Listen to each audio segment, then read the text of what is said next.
हिरा रोडमध्ये मराठी माणसांचा विराट मोर्चा, जमावाच्या आक्रोशानंतर पोलिसांची मोर्चाला परवानगी, मनसे ठाकरेंची सेना एकीकरण समिती सहभागी। शांततेमध्ये निघालेल्या मोर्चात मंत्री प्रताप सरनाईक पोहोचताच जमाव संतप्त, सरनाईकांच्या दिशेने बाटली भिरकावली, सरनाईकांच्या विरोधात जय गुजरातच्या घोषणा। घोषणांमुळे मोर्चातून सरनाईकांचा काढता पाय, मनसे ठाकरेंच्या शिवसेनेमधील कार्यकर्त्यांकडून दादागिरी आणि गुंडगिरी करण्याचा प्रयत्न, मात्र मला अडवणाऱ्याला भीक घालत नाही, सरनाईक यांचं उत्तर।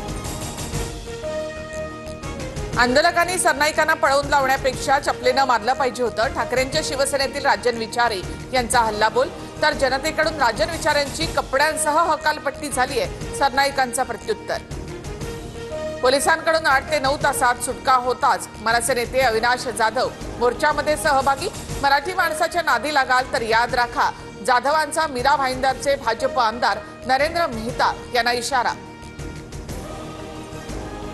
मनसेचा मोर्चा निघण्याच्या आधी लोकांना ताब्यात घेणं योग्य नाही, मात्र एका पक्षाचा अजेंडा चालू देणार नाही, अविनाश जाधवांना पोलिसांनी ताब्यात घेतल्यानंतर सरनाईकांची भूमिका।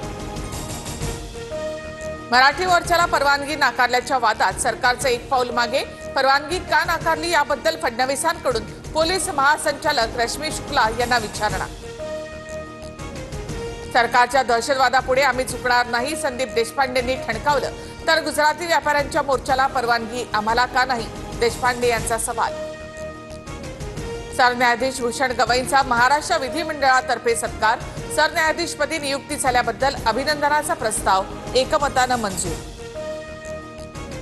सरन्यायाधीश भूषण गवईंचा सत्कार फक्त विधिमंडळाकडून नव्हे तर 13 कोटी जनतेकडून, मुख्यमंत्री देवेंद्र फडणवीस यांच्याकडून गवईंच्या कार्याचे गौरवोद्गार, जनहितासाठी घेतलेल्या निर्णयांची सांगितली आठवण।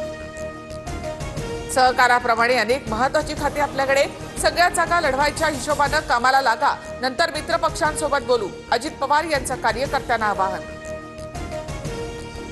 आमदार सुरेश धस यांच्या मुलाच्या 4 चाकीची दुचाकीला धडक, अपघातामध्ये दुचाकीस्वार नितीन शेळकेंचा मृत्यू, सागर धस यांच्या विरोधात गुन्हा दाखल, गाडी सुरेश धस यांच्या मालकीची। मोटू का म्हणाला, शाळकरी मुलांमध्ये वाद, मध्यस्थी करणाऱ्या मित्रावर धारदार शस्त्रानं वार, पिंपरी चिंचवडच्या पिंपळे सौदागर परिसरातील नामांकित शाळेमधील प्रकार, दोन्ही विद्यार्थी ताब्यात। नाशिकमध्ये पावसाचा जोर काहीसा ओसरला, दुतोंड्या मारुतीच्या छातीपर्यंत पोहोचलेलं पाणी आता कमरेपर्यंत, गोदाघाटावरील मंदिरं अद्यापही पाण्याखालीच।